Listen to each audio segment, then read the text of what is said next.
Bismillahirrahmanirrahim. Assalamu alaikum. Today we will discuss an important topic in endocrinology, which is important for physicians as well as surgeons. It is pheochromocytoma. A pheochromocytoma is an adrenomedullary tumor composed of chromaffin cells and capable of secreting biogenic amines and peptides, including epinephrine, norepinephrine, and dopamine.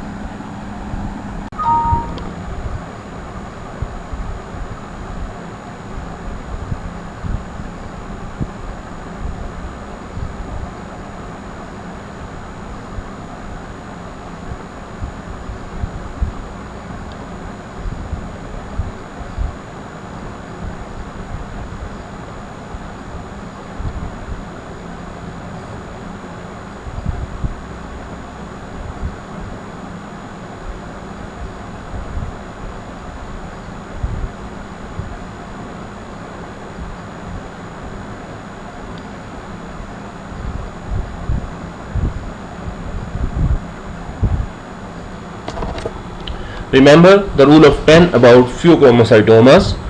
Roughly 10% are extrarenal, 10% are malignant, 10% occur in children, 10% are familial, 10% involve both adrenals, and 10% are multiple. Approximately 25% of patients with apparently sporadic transmission may be carriers of mutations. Pheochromocytoma is a feature of few disorders with autosomal dominant pattern of inheritance. For example, multiple endocrine neoplasia 2, von Hippel-Lindau disease, which is characterized by angioma of the retina, hemangioblastoma of the central nervous system, renal cell carcinoma, pancreatic cyst, and epididymal cyst adenoma.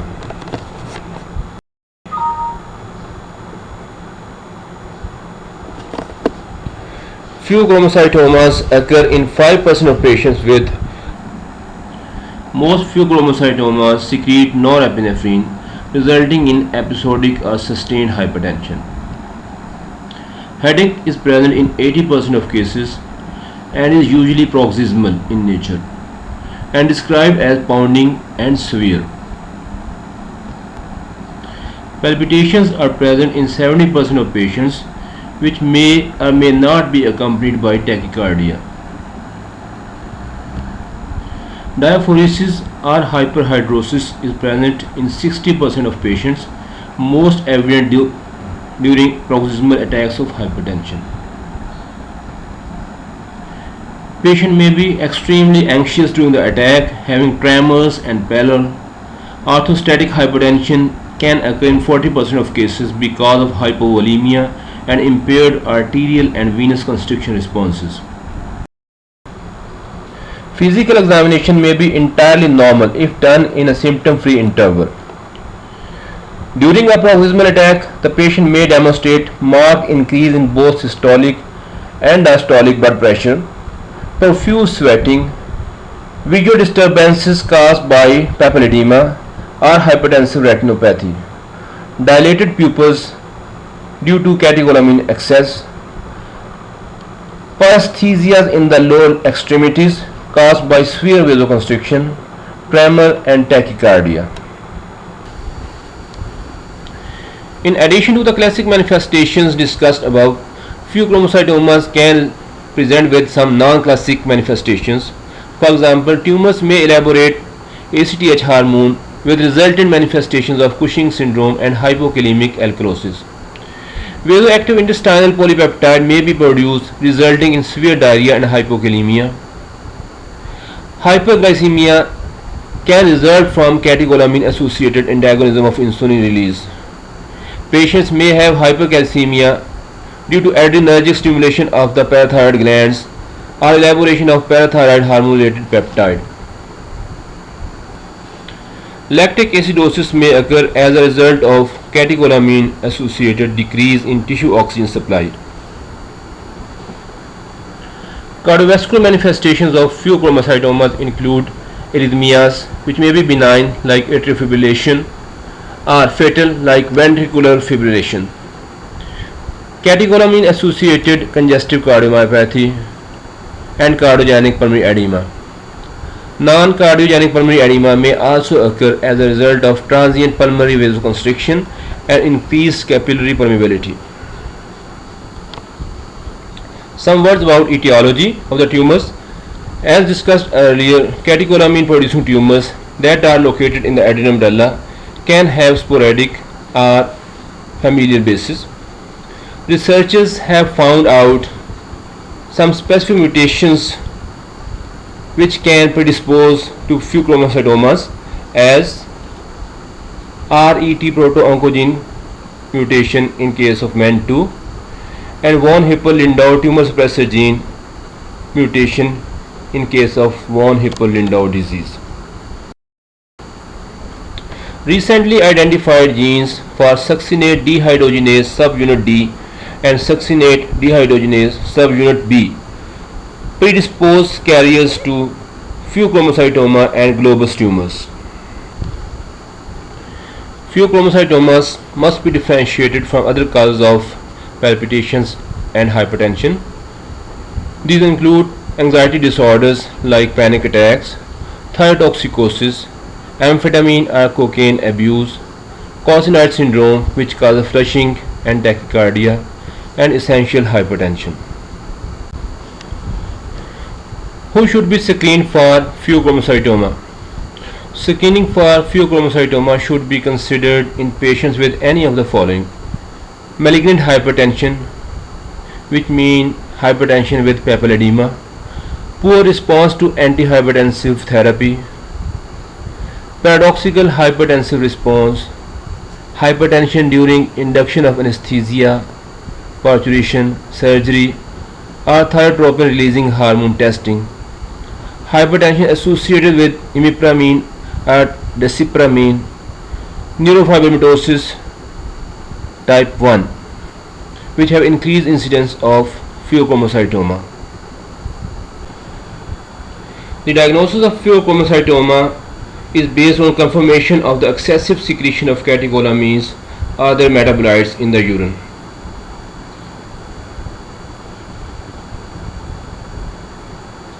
Plasma-free metanephrine's is the test of first choice for diagnosis of the tumor. It has high sensitivity but low specificity.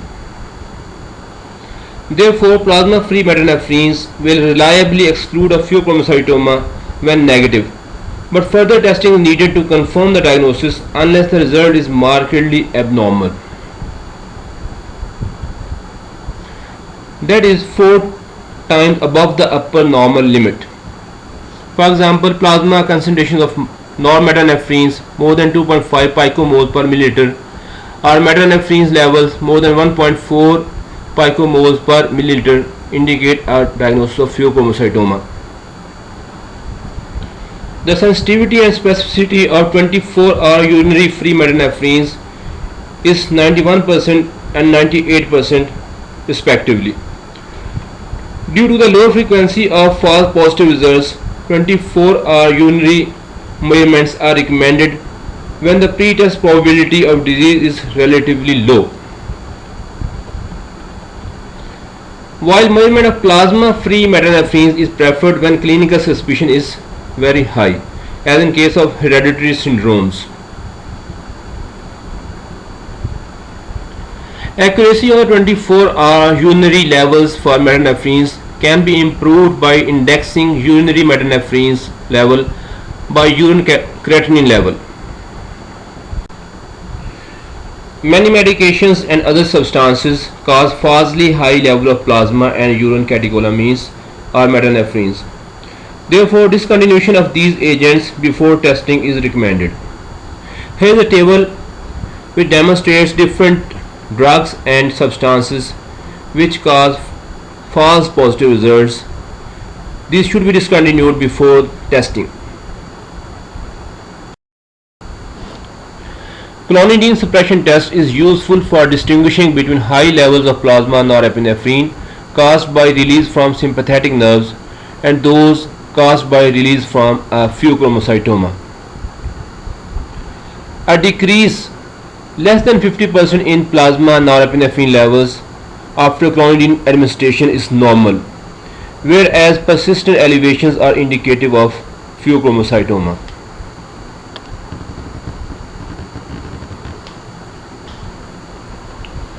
Following the biochemical diagnosis of pheochromocytomas, radiographic localization is compulsory.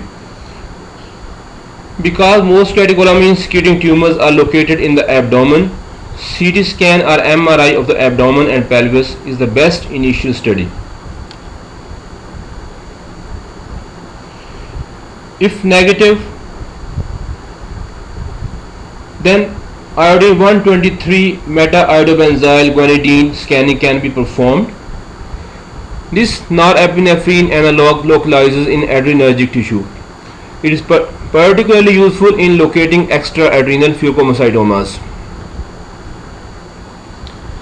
When multiple tumors or malignant pheochromocytomas or paragangliomas are suspected, MIBG scanning should be performed preoperatively. However, for identification of metastatic disease, fluorine 18 fluorodeoxyglucose PET scanning is superior to other diagnostic tests. The mainstay of treatment in cases of pheochromocytoma is surgical. In case of benign tumors, laparoscopic removal of the tumor is advised, while in case of malignant disease, open removal is recommended. Preoperative pharmacological treatment is mandatory for pheochromocytomas to prevent life-threatening cardiovascular complications related to the massive release of catecholamines during surgery. Preoperative blockade of alpha adrenoreceptors, usually with phenoxybenzamine, is the first-line medical therapy. The dosage is titrated to achieve a blood pressure below 130 by 80 mg seated and greater than 90 mm of mercury standing.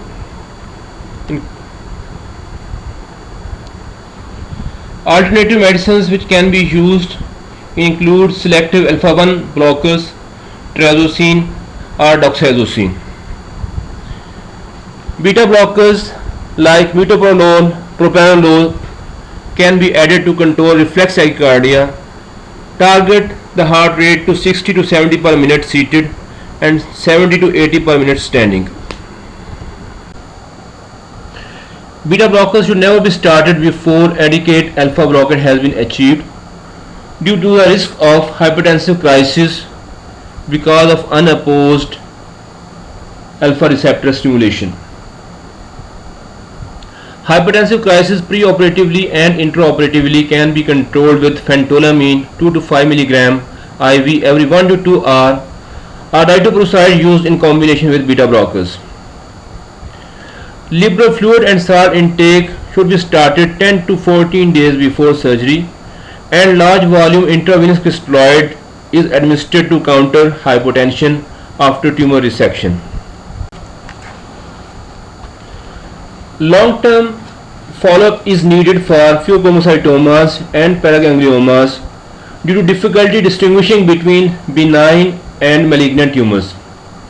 Metastases have been reported up to 20 years after diagnosis.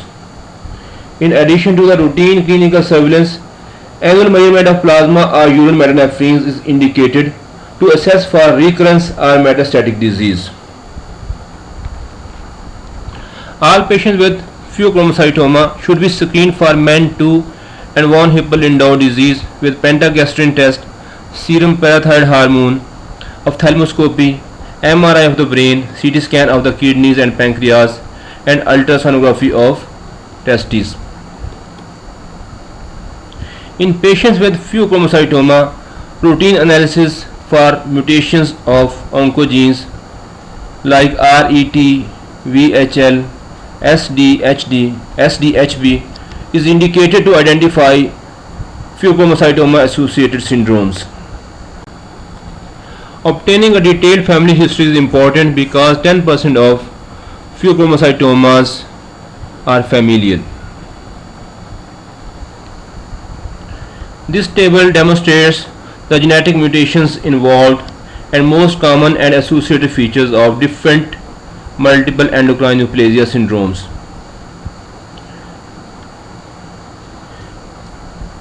Men 2A and 2B syndromes have pheochromocytoma as part of the syndrome. In the end, some key points to remember. Number 1. Episodic headache, diaphoresis and palpitations in a hypertensive patient should suggest diagnosis of pheochromocytoma. Number 2. 10% of pheochromocytomas are bilateral, 10% are extraadrenal, 10% are familial, and 10% are malignant. Number 3. The best screening assay for pheochromocytoma is measurement of plasma-free metanephrines. Number 4. Confirmation of diagnosis is based on elevated 24-hour urinary free levels of metanephrines and catecholamines. Number 5. Tumor localization is accomplished with CT scan or MRI of the abdomen and pelvis, and sometimes thorax, head and neck. Number 6. Therapy of choice is surgical resection after administration of alpha adrenergic blockade followed by beta blockers.